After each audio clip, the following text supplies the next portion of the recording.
Iniya golden performance வாங்கியும் ஏன் ticket to finale அவங்களுக்கு குடுக்கல அப்படிங்கிற ஒரு கேள்வி இப்ப சோசியல் மீடியால அவங்க ஃபேன்ஸால எடுத்து வைக்கப்பட்டுட்டு இருக்கு. அது என்ன அப்படிங்கிற கம்ப்ளீட் டீட்டெயில தான் இந்த ஒரு வீடியோல நம்ம பார்க்க போறோம். சமீபத்தில நடந்த டிக்கெட் டு ஃபினாலே டாஸ்க்ல இனியா அவர்கள் ரொம்பவே சூப்பரான ஒரு பாடல் பாடி அங்க இருந்த ஜட்ஜஸ் எல்லாத்தையுமே ஆச்சரியத்துல ஆழ்த்தியிருந்தாங்க அப்படின்னு தான் சொல்லணும். குறிப்பா சொல்லணும் அப்படின்னா, கிட்டத்தட்ட பல வாரங்கள் கழிச்சு அவங்க கோல்டன் பெர்ஃபார்மன்ஸ் வாங்கியிருந்தாங்க. இதனால கண்டிப்பா இந்த வாரம் இனியா டிக்கெட் டு ஃபினாலே வாங்குவாங்க. அவங்களுக்கு அமோக வாய்ப்பு இருக்கு அப்படின்னு எல்லாருமே நினைச்சிட்டு இருந்தாங்க. பட் அவங்களுக்கு டிக்கெட் டு ஃபினாலே கிடைக்கல. இது இனியாக்கு மிகப்பெரிய ஒரு ஏமாற்றமாக இருந்தது. அண்ட் இந்த ஒரு விஷயத்த அவங்களோட ரசிகர்கள் எல்லாருமே இனியா நல்லா தானே பாடுனாங்க. இதற்கு முந்தைய வாரங்கள கம்பேர் பண்ணும்போது இந்த வாரம் கோல்டன் பெர்ஃபார்மன்ஸே வாங்கியிருக்காங்க. கோல்டன் பெர்ஃபார்மன்ஸ் வாங்குனா அநேக வாய்ப்பு அங்க இருக்குல்ல. ஏன் அவங்களுக்கு குடுக்கல அப்படின்னு கேட்டு வந்துட்டு இருக்காங்க. இனியா அவர்கள் ரொம்பவே சூப்பரா பாடுனாங்க. அதுல எந்த சந்தேகமும் கிடையாது. அவங்களுக்கு கோல்டன் பெர்ஃபார்மன்ஸும் கிடைச்சுச்சு. கோல்டன் பெர்ஃபார்மன்ஸ் கிடைச்சா டிக்கெட் டு ஃபினாலேல அதிக வாய்ப்பு இருக்கு. ஆனா கோல்டன் பெர்ஃபார்மன்ஸ் வாங்குனாலே டிக்கெட் டு ஃபினாலே டிக்கெட்ட குடுத்துருவாங்களான்னு கேட்டா கிடையாது.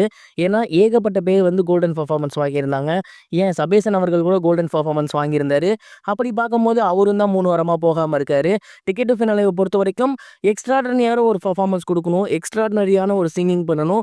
அப்ப மட்டும் தான் டிக்கெட் டு ஃபினாலே டிக்கெட்ட வாங்க முடியும். இனியா அவர்கள் வந்து இதற்கு முன்னாடி எலிமினேட் ஆகி போயிருந்தாங்க இல்லையா? அவங்க கூட பார்க்கும்போது அதிகமாவே வந்து கோல்டன் பஸர் வாங்கியிருந்தாங்க.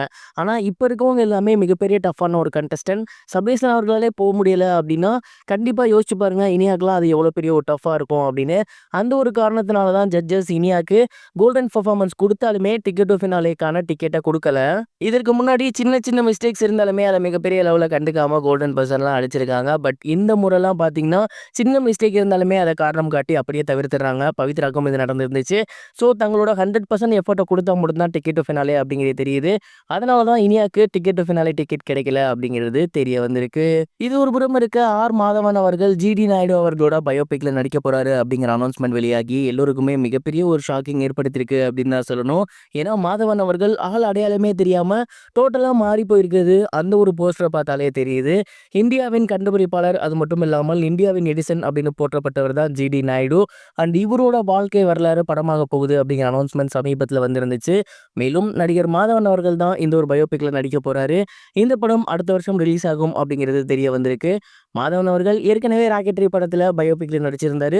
ஸோ அவருக்கு இந்த படம் ரொம்பவே ஈஸியா இருக்கும் அப்படிங்கிற மாரி எல்லாருமே சொல்லி வந்துட்டு இருந்தாங்க.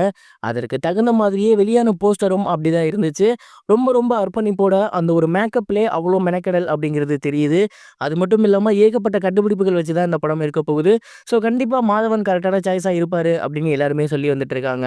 ஏற்கனவே ராக்கெட்ரி படம் மிகப்பெரிய வெற்றி பெற்று இருந்துச்சு. அதை தொடர்ந்து இப்ப ஜிடி நாயுடு படமுமே மிகப்பெரிய அளவில் வெற்றி பெற வாழ்த்துக்கலாம்.